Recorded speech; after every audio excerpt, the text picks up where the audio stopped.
99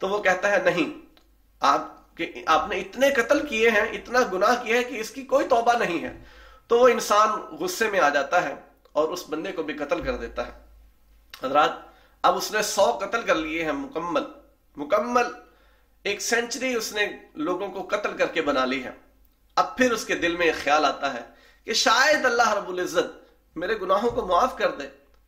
ویسے تو اللہ رب العزت قرآن کریم میں کئی مرتبہ فرماتے ہیں کہ لوگوں تم کدھر جاتے ہو، تمہارا رب کتنا کریم ہے، تم اس سے دور بھاگ رہے ہو. اور اللہ رب العزت تو ایسے ہیں جو صحیح روایات میں نبی کریم صلی اللہ علیہ وسلم کی موجود ہے کہ اللہ رب العزت رات کو ہاتھ پھیلاتے ہیں کہ دن میں گناہ کرنے والا رات کو توبہ کر لے. اللہ دن میں ہاتھ پھیلاتے ہیں، سوال کرتے ہیں لوگوں کو ندا لگاتے ہیں کہ رات کی تاریکیوں میں گناہ کرنے والا دن میں اللہ رب العزت سے معافی مانگ لے تو میں معاف کر دوں گا. حضرات وہ بندہ ایک عالم کے پاس جاتا ہے. عالم اس کو کہتا ہے ہاں اللہ آپ کے گناہوں کو معاف کر دے گا، لیکن آپ کو یہ گناہ والی بستی چھوڑ کر فلاں علاقے میں جانا ہوگا. حضرات پتہ لگا کہ کچھ لوگ، کچھ کمپنیاں ایسی ہوتی ہیں، کچھ صحبتیں ایسی ہوتی ہیں جس میں انسان گناہ پر گناہ کیے جاتا ہے. جب تک انسان کی کمپنی، انسان کے مجلس تبدیل نہیں ہوگی اس وقت تک انسان درست نہیں ہو سکتا. جس کے بارے میں ایک فارسی کا جملہ بھی ہے کہ صحبت صالح صالح کنن، صحبت طالع طالع کنن. حضرات گرامی مجلس کا انسان پر اثر پڑتا ہے. اس عالم نے اس کی رہنمائی کی کہ آپ فلاں بستی کی طرف چلے جاؤ. فلاں بستی میں جب آپ جائیں گے تو آپ لوگوں کے ساتھ رہیں گے، وہ نیک لوگ ہیں، اللہ سے اپنے گناہوں کی معافیاں مانگتے ہیں، آپ بھی معافی مانگیے گا، اللہ آپ کو معاف کر دیں گے. وہ آدمی اپنا سفر اس بستی کی طرف جاری کرتا ہے، چلتا ہے. راستے میں اس کو موت آ جاتی ہے. ابھی اس نے آدھا سفر طے کیا ہے، نصف سفر اس نے طے کیا ہے، یعنی کہ وہ گناہوں کی بستی کو آدھا چھوڑ چکا ہے اور آدھا سفر ابھی باقی ہے جو نیک لوگوں کی بستی ہے وہاں تک پہنچنے کے لیے. اب اس کو موت آ گئی. اب جنت کے فرشتے بھی آتے ہیں، جہنم کے فرشتے بھی آتے ہیں جو لوگوں کو جہنم اور جنت میں لے جاتے ہیں. اب ان کے آپس میں جھگڑا ہو جاتا ہے. تو اللہ رب العزت فیصلہ کرنے کے لیے ایک فرشتے کو انسانی شکل میں ان کے پاس بھیجتے ہیں. ان کا جھگڑا یہ ہے کہ یہ انسان 100 انسانوں کا قاتل ہے، اب ہم نے اس کو جہنم میں لے کے جانا ہے. جنتی کہتے ہیں نہیں، اس نے اللہ کے آگے توبہ کرنی تھی، اب یہ توبہ کرنے والے لوگوں کی طرف، رجوع کرنے والے لوگوں کی طرف جا رہا تھا، اب اس کو ہم جنت میں لے کے جائیں گے. اللہ رب العزت نے بھیجا فیصلہ کرنے کے لیے. تو اس نے فیصلہ کیا کہ اگر تو وہ زمین کم ہے، یعنی کہ جس کی طرف یہ جا رہا ہے، جو نیک لوگوں کی بستی ہے، وہ زمین کم ہے اور اس نے گناہوں والی بستی کو زیادہ طے کر لیا ہے تو یہ انسان جنت میں جائے گا. اور اگر وہ بستی زیادہ ہے جس کی طرف جانا تھا، جس میں نیک لوگ رہتے تھے، اور گناہ والی بستی ابھی اس نے کم سفر طے کیا ہے، تو اس کو جہنم میں لے جانے والے فرشتے جہنم میں لے جائیں. حضرات گرامی اللہ کا کرنا ایسا ہوا، حالانکہ وہ بالکل نصف درمیان میں فوت ہوا تھا، اللہ کا کرنا ایسا ہوا، اللہ رب العزت نے اس زمین کو حکم دیا کہ تو سکڑ جا، اور گناہوں والی زمین جس جگہوں پہ لوگ گناہ کرتے تھے اس کو حکم دیا کہ تو پھیل جا، یعنی تیرا سفر زیادہ ہو جائے اور زمین کی طرف سفر کم ہو جائے. تو اللہ رب العزت نے اس کے درمیان، فرشتوں کے درمیان یہ فیصلہ کر دیا کہ ہاں یہ انسان جنت میں جائے گا. حضرات گرامی دیکھیے 100 قتل کرنے والا انسان جنت میں جا رہا ہے، کیوں؟ اس کے دل میں توبہ کی جذبات، توبہ کی تڑپ، اللہ کے سامنے توبہ کرنے کی تڑپ اس کے سامنے آئی تھی اور ابھری تھی، تو اللہ رب العزت نے اس کے گناہوں کو معاف کر دیا. حضرات یہ حقوق العباد ہے، لیکن اللہ معاف کر رہا ہے.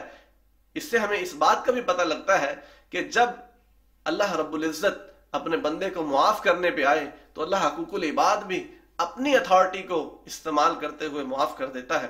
اور جن بندوں کے حقوق کو اللہ رب العزت نے، جن بندوں کے حقوق اس بندے نے غصب کیے تھے، اللہ رب العزت قیامت کے دن اس کو ان کا بدلہ دے دے گا، یعنی کہ جنت کی شکل میں اللہ رب العزت ان کو راضی کر دے گا. حضرات میں نے آپ کے سامنے 3 چیزیں بیان کی ہیں. سب سے پہلی چیز کہ اللہ رب العزت سے توبہ کیوں کرنی چاہیے؟ اس لیے کہ یہ اللہ کا حکم ہے. نمبر 2، اللہ رب العزت کے سامنے توبہ کیسے کرنی چاہیے؟ جس کی 4 شرائط میں نے آپ کے سامنے پیش کی ہیں، دوبارہ دہرا دیتا ہوں۔